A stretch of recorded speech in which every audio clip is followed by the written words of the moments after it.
Les difficultés, les vendeurs gardent espoir de voir le marché se relancer à l'approche de la fête de la Tabaski. C'est un reportage de Djibril Niane et de Cheikh Tidiane Sène. À quelques jours de la Tabaski, le marché du foin connaît une forte tension. Dans plusieurs points de vente, les prix ont considérablement augmenté, suscitant inquiétude et interrogation chez les éleveurs comme chez les ménages venus préparer l'alimentation de leurs moutons.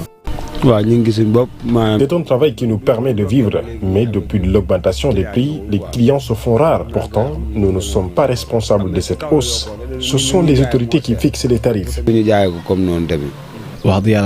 rendons grâce à Dieu, mais les clients ne viennent plus comme avant. Aujourd'hui, on voit très peu d'acheteurs, mais nous espérons qu'à l'approche de la fête, les choses vont changer. Sur place, les vendeurs reconnaissent la hausse des tarifs mais rejettent toute responsabilité. Selon eux, l'augmentation serait liée aux difficultés d'approvisionnement, au coût du transport et à la rareté du produit à l'approche de la fête. Depuis le mois du Ramadan, nous avons commencé à constater cette hausse du prix du foin. Et depuis, les tarifs ne cessent d'augmenter. Avant, le sac coûtait entre 4 500 et 5 000 francs CFA. Mais aujourd'hui, j'ai moi-même acheté ceux sur lesquels je suis assis à 7 000 francs CFA. Franchement, c'est devenu très cher.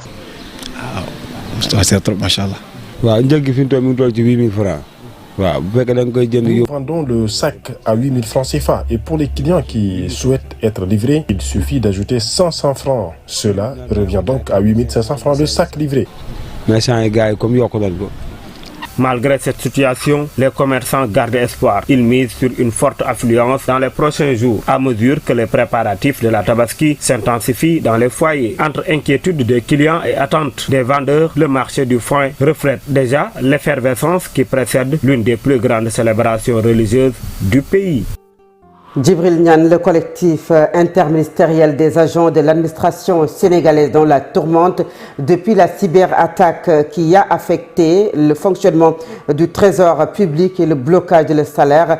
Les agents exigent un communiqué et menacent même d'organiser un sitting si le gouvernement ne réagit pas pour régler la situation.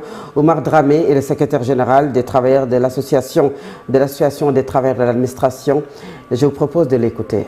Le collectif interministériel des agents de l'administration sénégalaise alerte sur une cyberattaque au trésor public survenue depuis le dimanche 10 mai 2026. La cyberattaque a paralysé toute la chaîne de paiement de l'État. À 10 jours de la Tabaski, le blocage empêche le reversement des primes des fonctionnaires, le salaire des contractuels publics et parapublics de l'administration, le règlement des bons de commande des fournisseurs, l'exécution des dépenses de fonctionnement et d'investissement des ministères. Aujourd'hui, les conséquences sociales sont désastreuses car des milliers de travailleurs et leurs familles sont dans l'incapacité de couvrir les dépenses essentielles, notamment l'achat de moutons de Tabaski. La communauté chrétienne est également touchée par cette période de fête de communion. Le collectif dénonce le silence des autorités jugées incompréhensives car il alimente l'angoisse et risque de créer des tensions sociales. Au demeurant, le collectif interministériel exige la publication immédiate d'un communiqué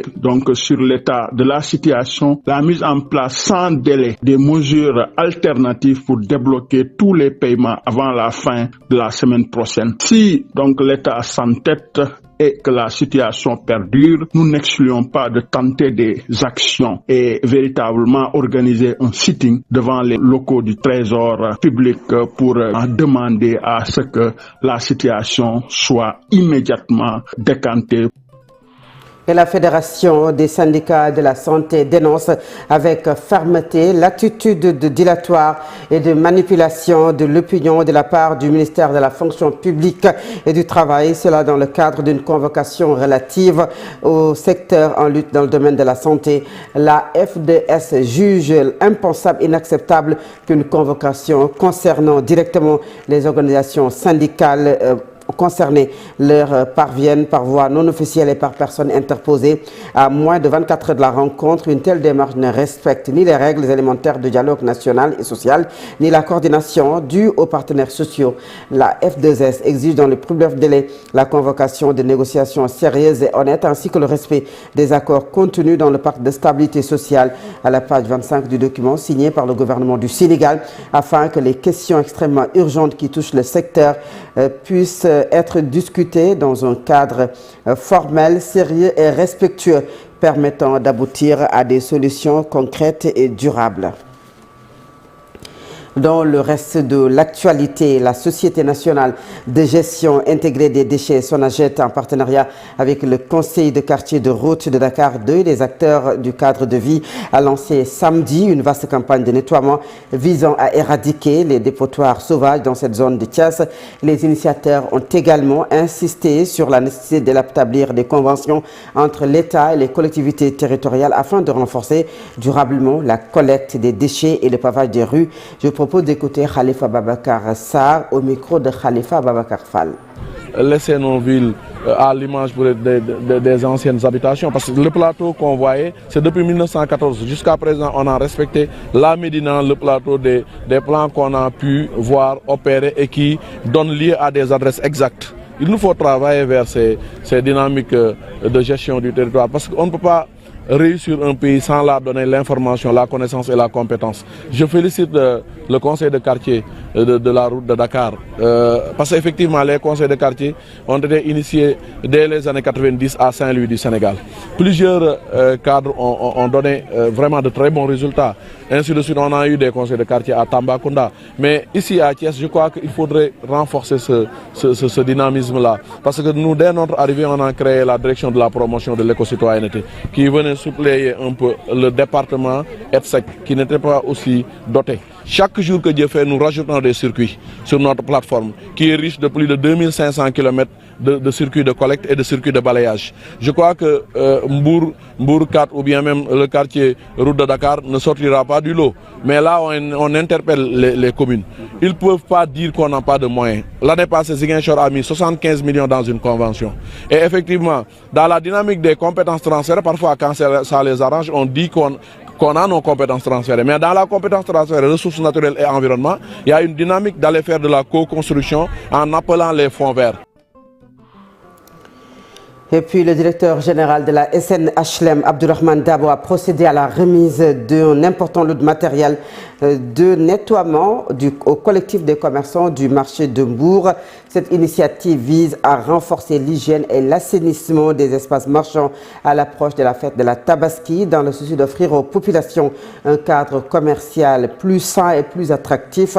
Abdourahmane Dabo au micro de Khalifa Ababakar Fall. Aujourd'hui, nous sommes venus ici au marché central de Mbour remettre un don de poubelles par unité de 660 litres, notamment comme on l'avait promis. Parce qu'avec l'appel du président de la République, son Excellence Bassirou Diomaye Diakhar Faye et son Premier ministre Ousmane Sonko, dans le cadre des programmes de Setal Sunu Gox, on avait effectué une première campagne de Setal dans ce marché central, suivie d'une autre campagne de Setal organisée par les acteurs du marché, notamment avec le président Nadio, qui nous avait invités. Et nous étions partie prenante de cette activité-là. Et lors de cette activité, il nous avait demandé une sollicitation qui était très forte, à savoir des poubelles pour évacuer les ordures. Et suite à cela, nous avons fait tous les efforts possibles pour pouvoir trouver des poubelles pour le marché central. Compte tenu que ce marché n'est pas utilisé seulement par la commune de Mbour, c'est un marché qui est fréquenté par l'ensemble du département. Donc le rush est assez énorme. Ce qui fait que du point de vue de salubrité et d'ordures, on a une capacité assez élevée. Donc ça, il nécessite aide, il nécessite soutien. Raison pour laquelle on les a apportés aujourd'hui, ces poubelles-là, pour qu'ils puissent évacuer les ordures de manière très facile, en collaboration avec les services de Sonaget qui pourront venir avec leurs camions,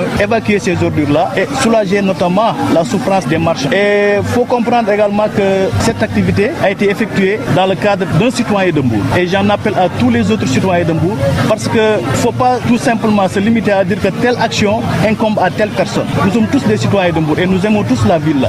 Donc chacun de son possible doit essayer de faire ce qui lui incombe, notamment pour pouvoir soulager cette ville-là.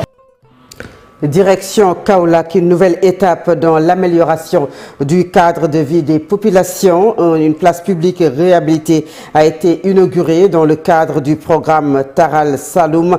À cette occasion, le directeur général du cadre de vie et de l'hygiène publique, Serigne Kesso Sène, a réaffirmé la volonté de l'État d'accélérer la transformation des espaces publics.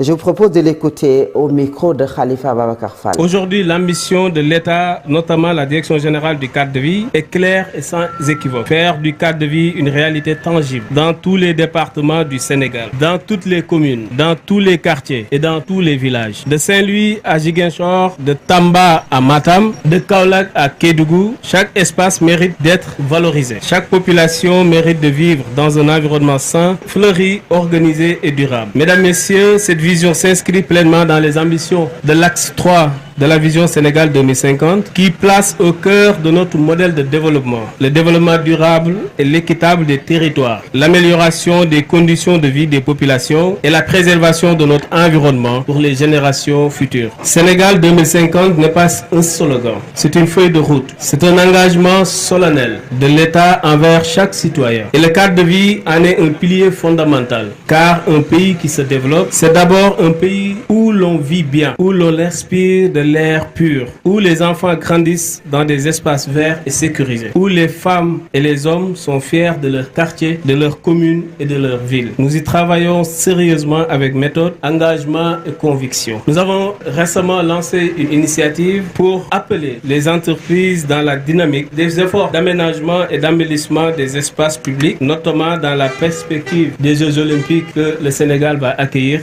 très bientôt. Cet extrait met en terme à la première partie de cette édition. La seconde partie, c'est la page internationale, le sport et la revue de la presse. À présent, l'Inter.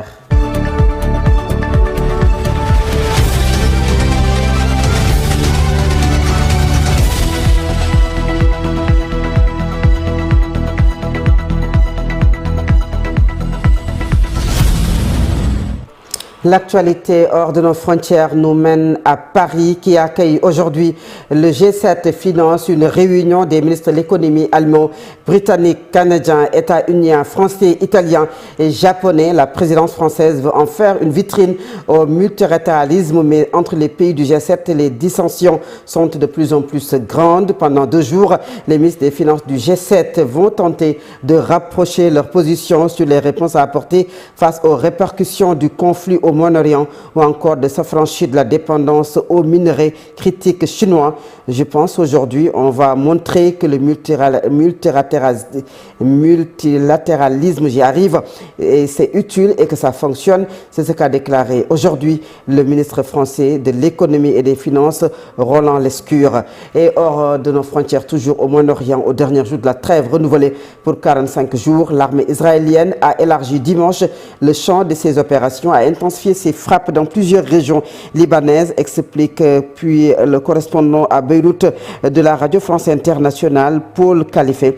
Les avions, les drones et l'artillerie ont pilonné sans relâche tout au long de la journée à une trentaine de localités au nord du fleuve Litani et dans le sud de la plaine de la Beka, c'est dans l'est du Liban. D'après un bilan préliminaire du ministère de la Santé, 3 personnes sont mortes à Taïs Felsey et 2 à Taï Diba, dont un enfant dans chaque localité. Une quinzaine de personnes ont été blessées dans la série de frappes. C'est ce qu'a précisé le ministère. Plus tôt, ce sont les secteurs de Nabati et de Tyr qui avaient été touchés, mais aussi dans l'est du pays, la localité de Sormor, dans la région de la Beka, selon l'agence officielle libanaise ANI. À présent, c'est la page sportive.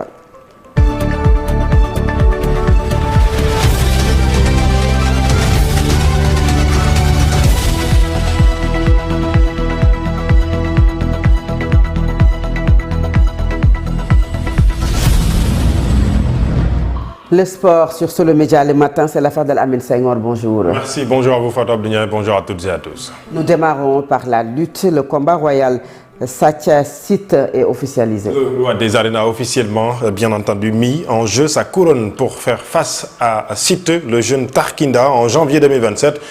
Siteu fera donc face, bien entendu, en tout cas, dirait-on, à Sa Thiès. C'est un combat devenu officiel. Ce samedi dernier, le roi face à l'empereur. Eh bien, Fatou Abdou Ndiaye, sachez que la date du combat est déjà ficelée. C'est donc à la date du 3 janvier 2027. Et puis nous parlons football avec la Ligue 1 sénégalaise.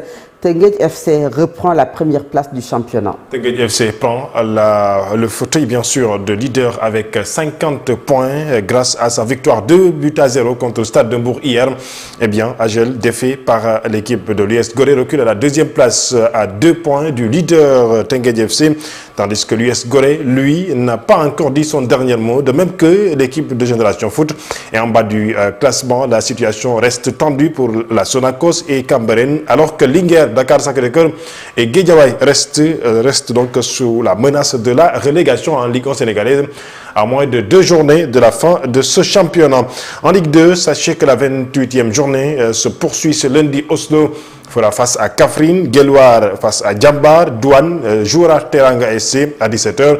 La lutte contre le maintien reste serrée tandis qu'en haut du tableau également, le Dakar Université Club ainsi que NGB Niaritali reviennent à la course à 2 journées de la fin de la Ligue 2 sénégalaise. Et le Sénégal est sacré champion de la zone A en U20 féminin. Oui, vous l'avez dit, le Sénégal a dominé la Guinée-Bissau 3-0 et a décroché le titre du tournoi IFOA zone A U20 féminin. Les Lions ont fait un parcours parfait. 11 buts inscrits, aucun but encaissé. Nos Lioncelles sont sacrées championnes pour la 3e fois consécutive de cette coupe, dirait-on en tout cas du tournoi IFOA zone A. U20 féminin, CAN U17, le Sénégal a enregistré sa première victoire et c'est ainsi donc en s'imposant 1-0 face au Ghana hier. Les Lionceaux ont montré beaucoup de caractère face à l'équipe du Ghana après s'être réduit à 10 avant la pause après l'expulsion d'Ibrahima Sow à l'approche de la fin de la première période. Ils se sont battus et ont donc réussi à inscrire un but aussitôt après le retour du vestiaire à la 59e minute grâce à Ibrahima John. Le Sénégal se relance ainsi dans la compétition. Dans l'autre rencontre du groupe D, l'Algérie s'est imposée 2-0 face au bourreau du Sénégal. L'Afrique du Sud lors de la première journée. L'Algérie occupe donc pour l'instant la première place, 4 points devant le Sénégal. Deuxième avec 3 points, l'Afrique du Sud et troisième avec également 3 points. Tandis que le Ghana ferme la marche avec 1 point. Eh bien, cette fois-ci, nous parlons d'autres disciplines pour finir. Back-to-back pour Sali Sarr. La reine africaine du triple saut conserve sa couronne à Accra 2026. Sali Sarr devient une nouvelle fois championne d'Afrique du triple saut et confirme sa domination sur le continent après son sacre en 2024. La Sénégalaise réalise un incroyable doublé consécutif et continue d'écrire l'histoire de l'athlétisme africain. Bien sûr, Sali Sarr, encore une fois, qui a marqué, en tout cas, son empreinte dans cette discipline. Merci beaucoup, Aimé Senghor. Nous restons bien sûr avec vous pour le dernier point de cette édition et c'est la revue de la presse.